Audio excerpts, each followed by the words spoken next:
Welcome, welcome, welcome. This is Mercedes Work, and welcome to the Spirituality of Cancer.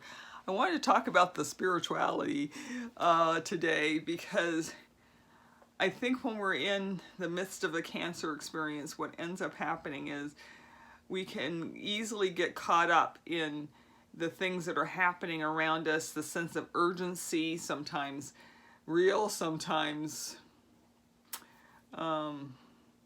in the view of the people that are around us, and so what ends up happening is that we get into this sort of, I'm doing this because this is the thing for the hamster wheel over time, but we get into this sort of running in place mode and having to think, while at the same time we may be facing a very real situation of our mortality, and so all of these things come crowding in at the same time, and we're trying to make all of these decisions that are looming and big, and we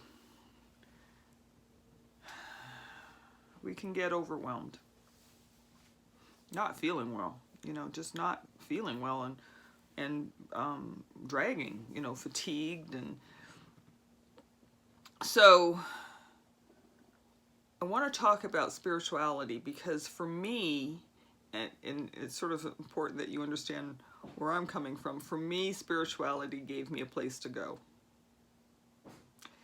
It gave me a place within myself where I could go, be considered,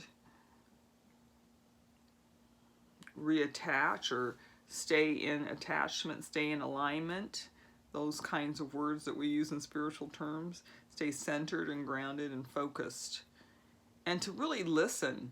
I was an athlete in my earlier youth, and so I'm very blessed to have sort of an innate knowing about my body and what's going on with it. And so I just keep in that, and you would hear me say, is this worth my peace?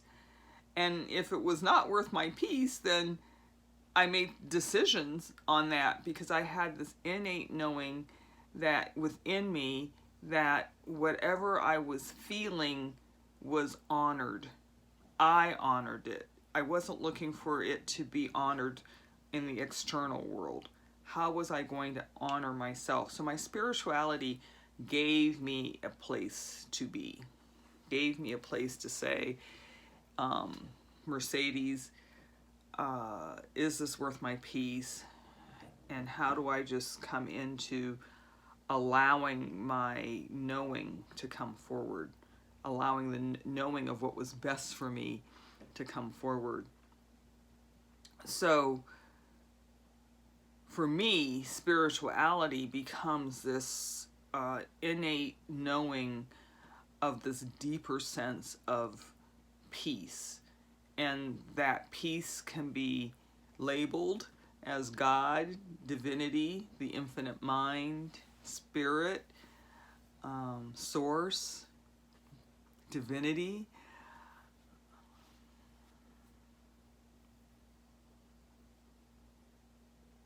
And I also came to know it as life.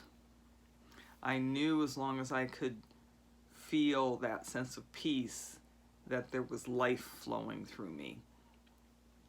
So spirituality actually gives me a place to go. The other thing that spirituality has given me is a place to be measured, a place to say, let's pause for a moment. Let's take into consideration everything that's going on, and then make decisions and take steps from that place, as opposed to all of the voices and the fear of the people around me saying, you have to do it this way, you have to do it that way. And I was able to just come into that place and be measured, and to take a moment, and to say it's okay to say I need a moment. of a friend of mine. She said, Mercedes goes and takes those naps. She doesn't take real naps. She's in there just resting and trying to be as centered and grounded as focused, because when she comes out of that space, she knows what to do.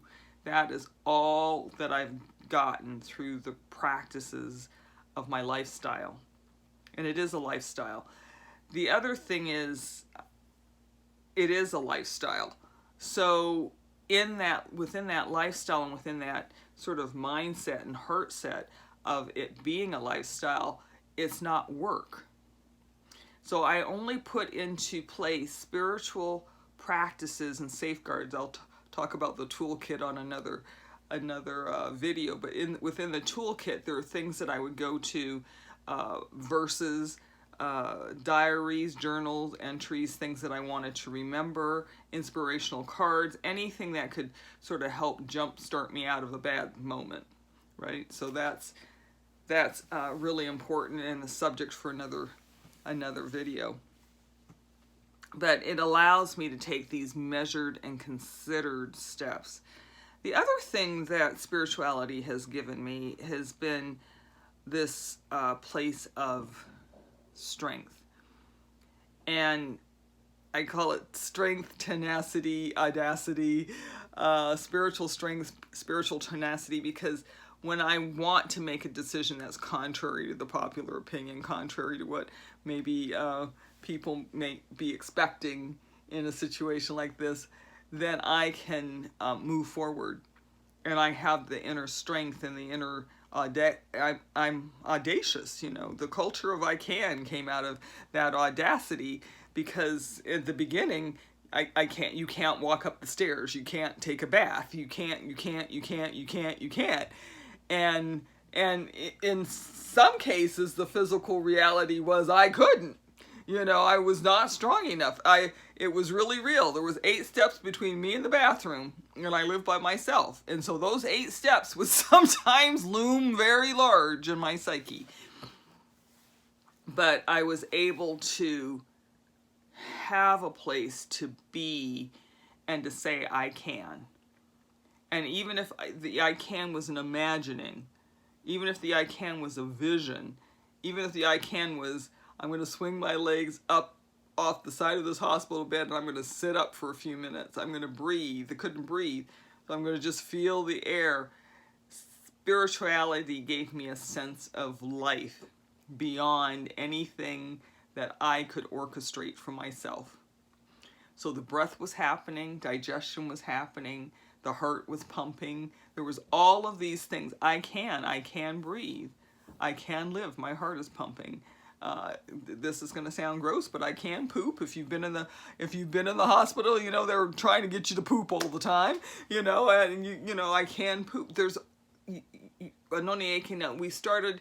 Spirituality allowed me to create an I can culture, and then it also allowed me to say to the people around me, "This is the way I'm moving. Please move in that frequency, please move in that heart set with me.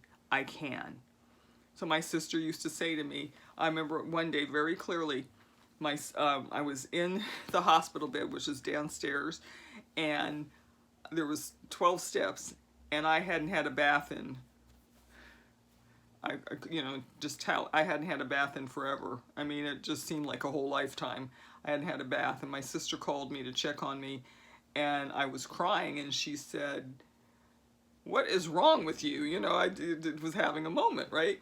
And I said, "There's 12 steps between me and a hot shower." You know, there's 12 steps, because they wouldn't let me walk up the stairs. My bones were, you know, they were afraid of my bones. They didn't want me putting any pressure.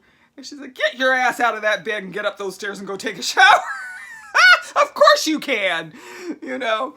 But because that was kind of the culture, and of course we were safe. I want to really emphasize that. I mean, there was safety involved. There was things to do that was going to keep me safe. But of course you can. Of course you can. You know, couldn't sit up at the stove to cook, but I mean couldn't stand up at the stove to cook. And so she brought a very tall bar stool in, and I was able to start cooking. I can cook. So instead of focusing on the I can't, spirituality gave me the heart set and the mindset to know the strength within me and to begin to think about what I can do. And the consciousness of living is I am living through cancer, I'm living with cancer, and this is very early on. I'm living with cancer, I'm not dying from cancer. And the consciousness of living allowed me to bring in these poor plants. Let me tell you, I've had a green thumb, I'm brown thumb all of my life, but I bought 4 plants and they're downstairs now. One day I'll take a picture of them. I so wish I had taken a picture of them when I had gotten them. But, and that gave me something to take care of, something to see living, something that was green, something of nature. And I brought that in so I could have the consciousness of living. So even as I was taking the medicine, you know, this medicine is allowing me to live. I would thank the parts of my body that were working without me having to think about them working. My heart pumping, my lungs breathing, my food being digested, my eyes seeing, my ears hearing. And I would just sit there and I would come into this innate sensitivity of the awe and wonder of the human body that God was allowing me to live even in these circumstances. And the final point that I'm going to make is through the power of I am. And that's very dear to my heart. I am. I am that I am. And that is Christian from the burning bush and Moses and God saying, I am that I am. That is my name. And there are times that I would just lay there in bed, and I have now got a whole divine unity meditation that I do. And I am that I am is a piece of it. It's not the complete. But God never changes. So the I am that I am became my passageway. When I know not what to do, I remembered I am that I am. 36 breaths was the practice that I had before cancer, and it was the passageway into God, the passageway into that higher experience, that higher existence, that higher consciousness, that higher awareness. And when I use the word higher, I'm not looking at it to be something to be achieved or attained. It's there. It's here. It's always with us. But when all this world is going on and when you're acutely ill, sometimes we lose our sensitivity. We lose our hearing of it, the itness, the isness, the godness.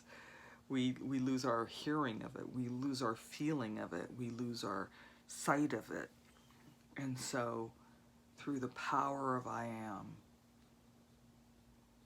and that became my mantra, through the culture of I can, and the consciousness of living, and the power of I am, became my spiritual mantra, my spiritual measuring block for how I was moving through each day into a journey that I had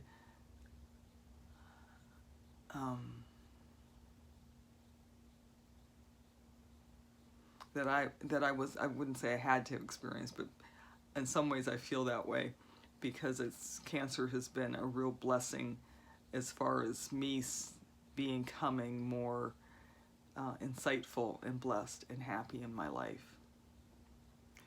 So that is enough for now. Thank you so much. This is Mercedes Warwick.